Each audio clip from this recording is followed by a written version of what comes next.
Hi guys, welcome to Gardening with Friends. We have a little project to share with you today, planting bulbs, daffodils. But it's not exactly about planting bulbs, it's about an opportunity. It's end of December here and you may think you missed that chance. And we're here to talk about opportunity and encourage you. If opportunity presents, I'll take it. Would you? My friend who lives in this house loves gardening, but hardly finds time.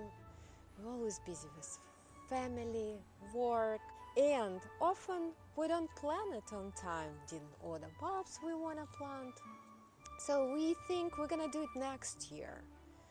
But we're here to encourage you and do it now, because when the spring comes, you already have them planted and you can enjoy it. And life is short. Why wait? Let's do it together. To do that, we have a few tools, and you don't have to have any fancy tools. And it's a small project, and you can use pretty much anything. Again, you don't have to buy anything. You can use a shovel you have around, small garden trowel, or little bulb planters. We're gonna use auger from power planters. We stopped by at Home Depot and yay, they still have bulbs for half off.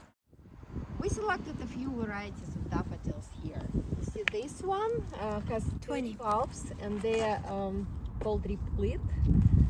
And you can see they're beautiful, they're ruffled. And this is the blend, early bloomers, so she'll have a good mixture of different colors. So let's get to work.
So we all done here. It was a very quick job. It took us no time pretty much to plant it. And daffodils are really great bulbs to plant because they're critter resistant. Nobody touches them. And they also require a certain period of cold weather. They need to be exposed to cold temperature. And now they're gonna do just that to stimulate bloom. And we are really looking forward to next spring to see these beautiful daffodils here.